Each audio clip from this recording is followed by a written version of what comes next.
Bonjour, bonjour. Voilà, j'espère que tout le monde se porte bien ce matin. En me réveillant aujourd'hui, j'ai tout simplement eu à cœur de vous partager une toute petite pensée. J'espère que cette pensée te fera du bien aujourd'hui et peut-être tout le restant de ta vie.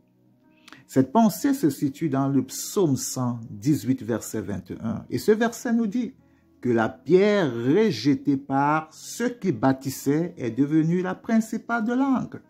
La pierre qu'ont rejetée ceux qui bâtissaient est devenue la principale de l'angle.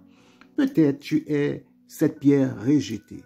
Rejetée parce que tu n'as pas le même standing de vie que les autres personnes. Rejetée parce que ton compte bancaire est vide. Rejetée parce que tu n'as pas de maison, tu n'as pas de mari, tu n'as pas d'enfant, tu n'as pas de travail. Tu es rejeté par des raisons diverses. Et cela heurte ta sensibilité, ce qui est légitime, ce qui est normal. Alors, il arrive que tu te poses la question, mais est-ce que la vie vaut la peine d'être vécue?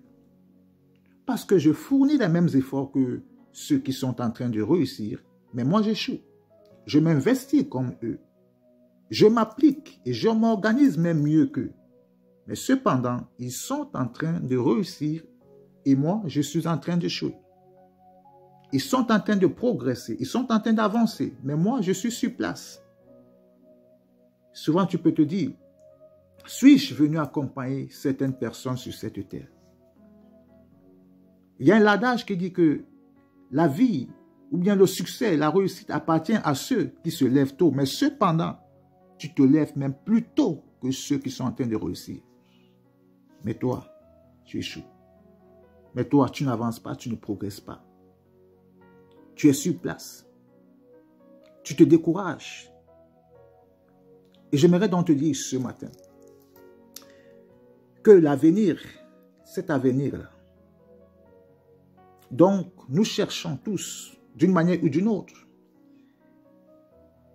la réussite d'un homme, le succès d'un homme ne dépend pas de ses échecs d'hier, ne dépend pas de ses échecs d'aujourd'hui, ne dépend ni de son environnement, dans le sens où tu peux te dire, je suis né dans une famille pauvre, dans un pays pauvre, ne dépend ni des différents coups de la vie, à savoir les multiples déceptions, trahisons, humiliations, ingratitude.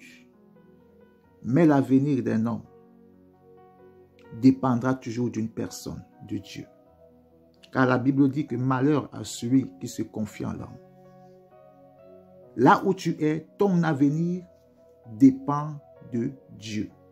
Dépend de ta capacité à garder la foi et à continuer à croire en elle.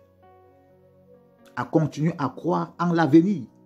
Car l'avenir appartient et appartiendra toujours à ceux et à celles qui ne doutent pas.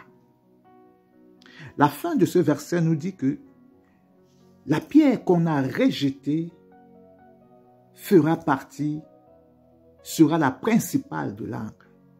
Dieu, en qui, aussi vrai qu'il est vivant, aussi vrai qu'il est ton Père, fera de toi au temps convenable la pierre principale dans ta famille, dans ta nation, dans ton pays, fera de toi la principale. Où tu as été rejeté, humilié, rabaissé, méprisé, Dieu fera de toi la principale, la référence. Alors, garde tout simplement la foi. On peut tout arracher, tu peux tout perdre, les amis, l'argent, l'or. Mais il y a une chose que tu dois éviter de perdre, c'est la foi. Car lorsque tu as perdu la foi, tu as tout perdu. Alors garde la foi. Fortifie-toi et prends courage. L'avenir sera glorieux et que Dieu te bénisse. Bon courage, soldat de Christ.